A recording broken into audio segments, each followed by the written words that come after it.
I'll be right down there to help you with the calories. Or just help yourself eat right here. Or start off with the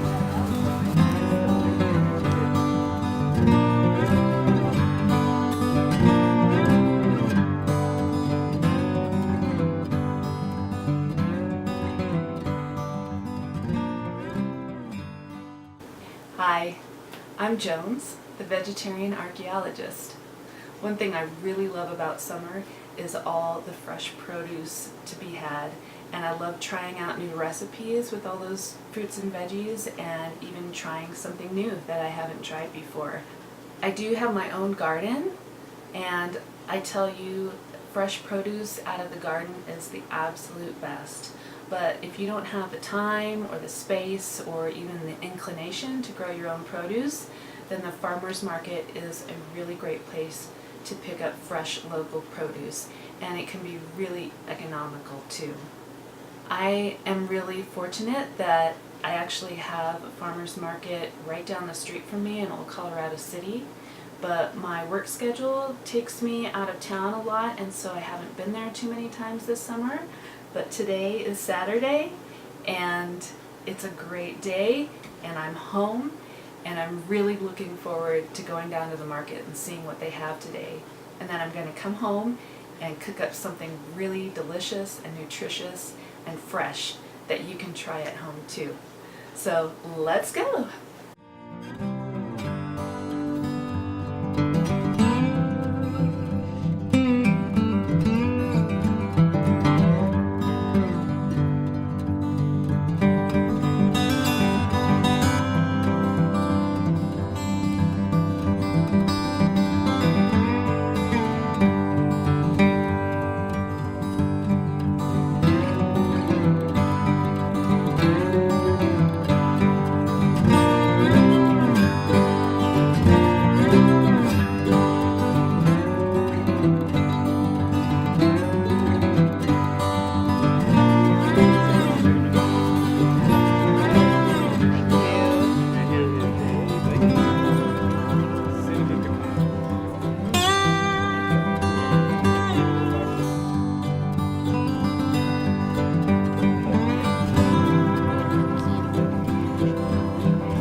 So these are the beautiful vegetables that I got from the farmer's market, and I decided I was going to make an eggplant lasagna. So I started off by roasting some eggplant. I cubed it and put it on a pan in the oven at about 350 degrees Fahrenheit and cooked that for, I'd say, 20 minutes. And then I put some extra virgin olive oil in a pan and some garlic, just a little bit of garlic, 6 cloves is all, with some chili flakes and some sea salt. And then I added that lovely roasted eggplant.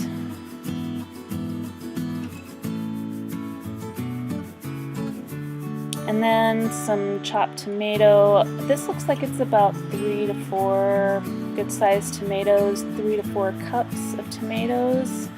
I'd go more for 4 just so you have more. And put another little pinch of salt on there. This is some fresh basil from my garden. So I just chopped that up and added it to this beautifully simmering dish and gave it all a really good stir to incorporate all the flavors. And then I put a lid on it and let that simmer while I got the lasagna noodles cooking. To a large pot with boiling water, I added these beautiful handmade spinach lasagna noodles that I got from the farmer's market. You can use any kind of lasagna noodles you want, whole wheat, gluten-free, or even the no boil kind. That would save you this step. But when you're boiling these, you just want to take some care, let the bottom soften in the hot water, and then just sort of gradually start pushing them down until they're eventually completely submerged. You probably want to cook them about 10 minutes or according to the package directions. So while those are boiling, I have a confession I have to make. I actually filmed this video last year, I know, but at the time I was just a vegetarian, not a vegan. So this recipe is actually just vegetarian. It does have cheese and eggs. I have been a vegetarian for almost 30 years, vegan kind of on and off, but at the beginning of this year I decided I really was going to go totally vegan. So if you are vegan, this is not a vegan recipe, but you can totally make it vegan. In fact, I will put a recipe for tofu ricotta in the description box below, which would make a perfectly fine substitute for the cheese mixture, which consists of 1 package of tofu really smashed up really well, and 1 cup of cottage cheese with some salt and some ground black pepper, and then I threw in a little more of that basil from my garden. And here are those beautiful veggies all ready to blend into a sauce. I am using my handy dandy immersion blender, which I love, but if you don't have an immersion blender, you can use a regular blender or a food processor.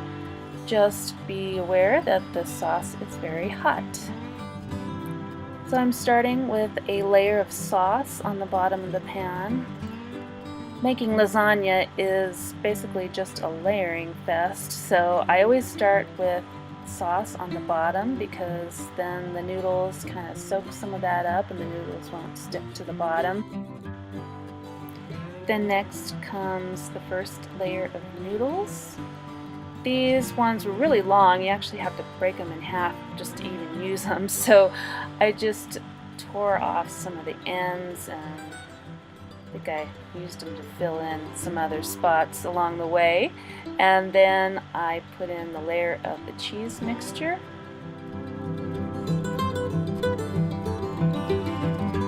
Then I put a layer of a shredded pizza cheese blend. But if you are vegan, you can use a vegan mozzarella. And then I put another layer of the sauce.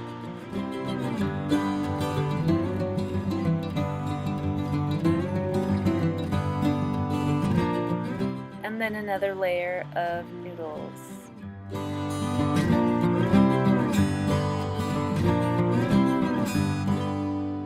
And then another layer of the tofu and cheese and egg mix, or your tofu ricotta if you're doing it vegan style, and your shredded cheese, another layer of lasagna noodles, and your final layer of sauce. So here I actually used a commercial pasta sauce because, as you could see, I ran out of the homemade sauce. This actually worked out pretty well because I think it was better to have a thinner sauce on the top, and I ended up using the remains of 2 different jars, but that's okay, it just adds more flavor. And then I put my final layer of shredded cheese on top. And just a little more of that wonderful basil from my garden. Then I put some foil on top of it and put it in a 400-degree Fahrenheit oven for 30 minutes.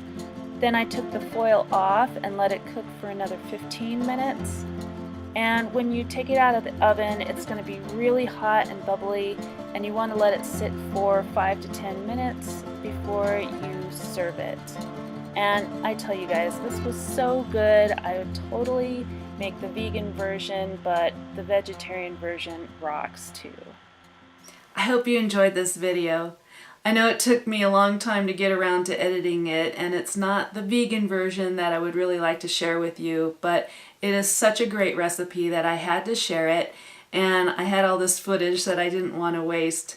So whether you make the vegetarian version or the vegan version, I know you're going to love it. And if you do want to do the vegan version, just remember that I'm leaving the recipe to the tofu ricotta in the description below.